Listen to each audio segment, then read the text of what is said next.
kalit so'z, agar so'zi bo'lsa to'g'ri bo'ladi, boshqa so'zi bo'lsa to'g'ri bo'ladi deganlar bu insonni chalg'itadi. Diqqat bilan yilt-yilt etuvchi ikkita qizil yoritgichlar quyidagi ma'noga ega.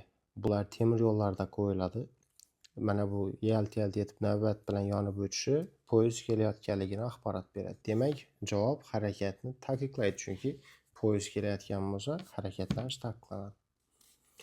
Tramvay haydovchisi harakatlanayotganida svetoforning ushbu ishorasiga muvofiq boshqa yo'nalishlarda harakatlanayotgan transport vositalariga yo'l berishi kerakmi?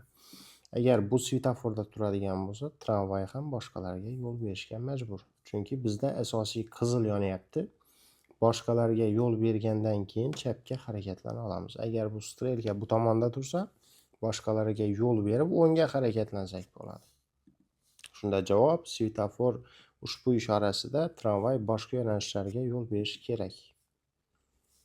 Svetoforning bu ishorasida qaysi transport videoni davom ettirishdan oldin bitta e'lon aytib o'tmoqchiman. Bizda pravo olishga qiynalib yurgan, o'zlashtirishi past, nima qilsa ham esiga kirmaydigan, xotirasi past o'quvchilar uchun maxsus ekspress kurs yaratganmiz. Bu kursimiz 15 ta bosqichdan iborat. Har bir bosqichda sizga alohida mavzular turkumi o'rgatib boriladi. Bizning bosqichli kursimiz nimani inobatga olgan? Har bir o'quvchini vaqtni olmasdan, ya'ni ko'p vaqt ketkazmasdan har bitta test savolni tushunib yechadigan darajaga yetkazish. Buning uchun bizga faqat 2 hafta vaqt yetarli bo'ladi. 2 haftada sizni hamma test savollarini bemalol tushunib ishlaydigan darajaga olib chiqa olamiz. Vositasining harakatlanishiga ruxsat etilgan. Mana svetoforga e'tibor bersangiz, to'g'riga, o'ngga yashil yonyapti. Chapga tomoni o'chik. Qo'shimcha tarmoqni. Demak, to'g'riga va o'ngga harakatlanadiganlar yura oladi. Chapga yuradiganlar esa to'xtab turadi. Mana bu yerda tramvay chapga ketadi, u to'xtab turadi. Mana bu ko'k avtomobil ham pavorotini chapga yoqqan, bu ham to'xtab turadi. Sariq va qizil avtomobilga harakatlanishga ruxsat etilgan. Sariq va qizil avtomobilga. Svetoforning bir vaqtda yoqilgan sariq va qizil ishoralari nimani bildiradi? Bu harakatni taqiqlaydi. Nimagaki bu ishorada harakatlanish mumkin emas, lekin ko'p o'tmay yashil yonishini bildiryapti. Hozir 2-3 sekunddan keyin mana bu yashil yonadi.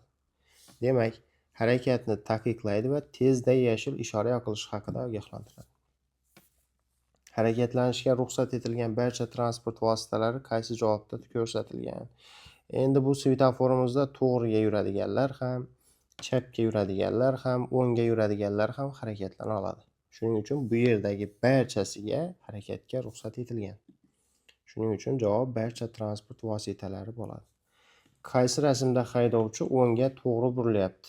Bunga e'tibor bering, mana. To'g'riga, chapga yashil yonyapti. Bu tomondagi o'ngga strelka yonmagan, demak, o'ngga yurish mumkin emas. Bu qoida buzadi yursa. Bunda qo'shimcha tarmoq yo'q, bitta yashilni o'zida xohlagan tomonga harakat qilsa bo'ladi. Shuning uchun qaysi rasmda o'ngga to'g'ri burilyapti desa javob birinchi rasmda mana bunda bo'ladi.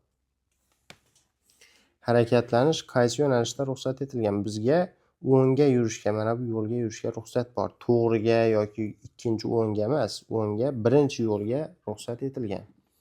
Javob o'ngga birinchi yo'nalishga. Svetoforning ushbu ishorasida qaysi transport vositalariga harakatlanishga ruxsat etilgan? E'tibor berib qarasak, o'ngga tarmoqi bor, lekin u o'chik. Demak, o'ngga yuradiganlar harakat qila olmaydi. Bu yerda tramvay o'ngga ketyapti, mototsikl ham mana o'ng tomon yonyapti. Bu ham o'ngga ketyapti. Ikkalasi yurishi mumkin emas. Chapga to'g'riga yuradiganlar harakatlansa bo'ladi. Demak, yengil va yuk avtomobil harakatlana oladi. Yengil va yuk avtomobil. Svetoforning qizil va sariq yoritgichlaridagi mana bu qora tasvirlar, qora yo'naltirgichlar nima haqida axborot beradi? Hozir harakatni taqiqlaydi, lekin yashil yonganda harakatning ruxsat etilgan tomonini ko'rsatyapti. Ya'ni yashil yonsa ham bu svetofor faqat chapga ruxsat beradi, deyapti-da. Demak, svetoforning yashil yoritgichi yoqilganda harakatlanishning ruxsat etilgan yo'nalishlari haqida. Svetoforni qizil va sariqida harakat ruxsat etilgan emas, chunki qizil bilan sariqda harakatlanish taqiqlanadi. Yashil yoqilganda ruxsat etilgan yo'nalishlarni ko'rsatadi. Mazkur svetoforning qizil yoritgichida harakatlanish taqiqlanadi. Qaranglar, bu reversiv svetofor. Reversiv bo'lak ustiga o'rnatiladi va faqatgina o'sha reversiv bo'lakka ta'sir qiladi. Demak, svetofor qaysi bo'lak ustiga joylashtirilgan bo'lsa, o'sha bo'lak bo'yicha harakat taqiqlanadi.